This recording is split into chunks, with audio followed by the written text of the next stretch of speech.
everybody, it's Ade Shakoya from Agile TV again at the Agile Development and Better Software Conference in Las Vegas, Caesars Palace. And right now I'm with Rob Myers. How you doing, Rob? Pleasure to meet you. Pleasure to meet you too. So just for the benefit of the people out there who are watching and might not know who you are, can you just quickly introduce yourself and tell them a little bit about yourself? Sure. I'm Rob Myers with Agile Institute, and I do coaching and training for the entire spectrum of Agile process, the organizational transformations, as well as the engineering practices. Okay. So when you talk about organizational transformation, can you expand on that a bit more, please? Well, one of the things that I'm noticing, people are coming to me and they're talking about, they're doing something like Scrum, or they're doing the basic team-oriented process. But what they're finding is that there's other things that are going on outside of the team that need to be addressed as well. So we're looking at it from a whole lean value stream sort of perspective, or the theory of constraints perspective, where we're looking for those areas that are really creating constraints for them to produce the best throughput of value for the entire organization. So, you know, they've started to address certain issues that they were seeing on the teams, but now they need to be looking at the broader picture. Okay, are you able to give us some examples of that? Well, for example, just project approvals, or the way matrixed organizations are doing project management, how they budget, how they scope, that sort of thing. One of the other things that I've noticed recently, and I just recently learned a little bit more about these things, is the lean startup movement. And if you take either of those words in isolation, you might have a different picture of what that means, but essentially it's organizations taking an iterative approach to their business model. So they're actually iterating over their very business model and addressing certain issues that come up, and trying to find new and innovative ways of addressing those. Okay, so in terms of lean and value streaming and looking at the whole, I mean, obviously we know it came originally from manufacturing, it's gone into software development. Are we now seeing a move, or a lot more organizations now looking at it across the whole organization? I think they're starting to see the necessity of that. You know, they like I said, they started with the focus on the team. What can we do to optimize this team? And it may have been the case that in most cases that was where the constraint lied. That you know, helping the team generate the software was the issue. And sometimes that's still the case.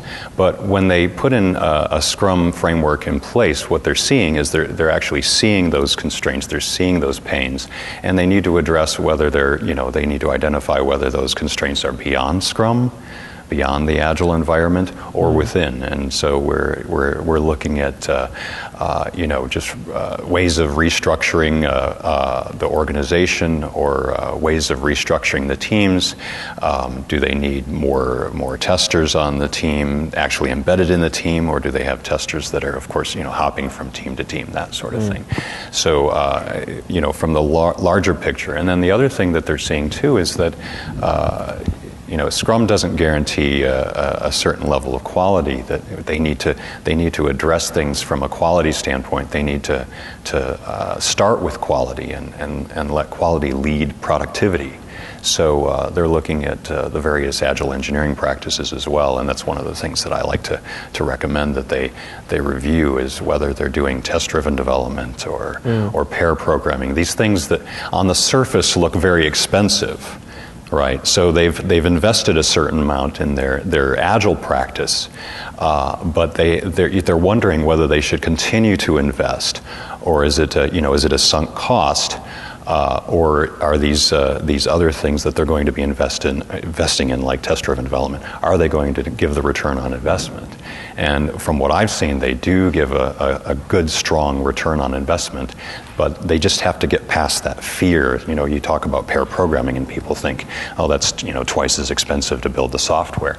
And it would be if it didn't generate more than twice as much value, which it tends to do. Okay, so it seems like what you're talking about there is a business case for that additional investment in these things up front, because in the long run it's going to give the company the value that they're looking for. Right. Up front would be ideal, of course. A lot of them are in the situation where they've already started on the Agile road, and now they're looking at, okay, well, like Agile promised to do, it's telling them that there is pain, and it's showing them that pain more frequently. It's throwing it up in their faces.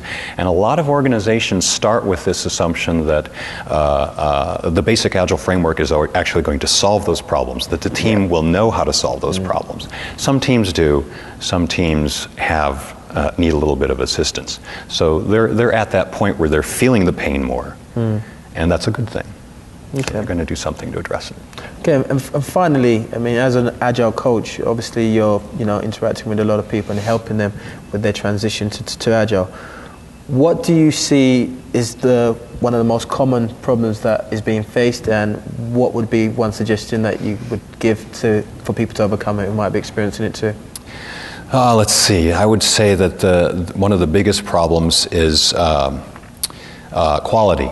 And that manifests itself in a lot of different ways. The testing, they're doing testing after the fact, so they do development and then they do testing, which isn't really quite what Agile was talking about. That sort of forms its own phases in that case. So I like to suggest any sort of practice that introduces testing early, that brings testing up front and parallelizes testing along with development. Things like acceptance test-driven development, or the basic micro test, unit test, test-driven development, behavior-driven development. Sorry about that. We can talk about all those things, but effectively, those are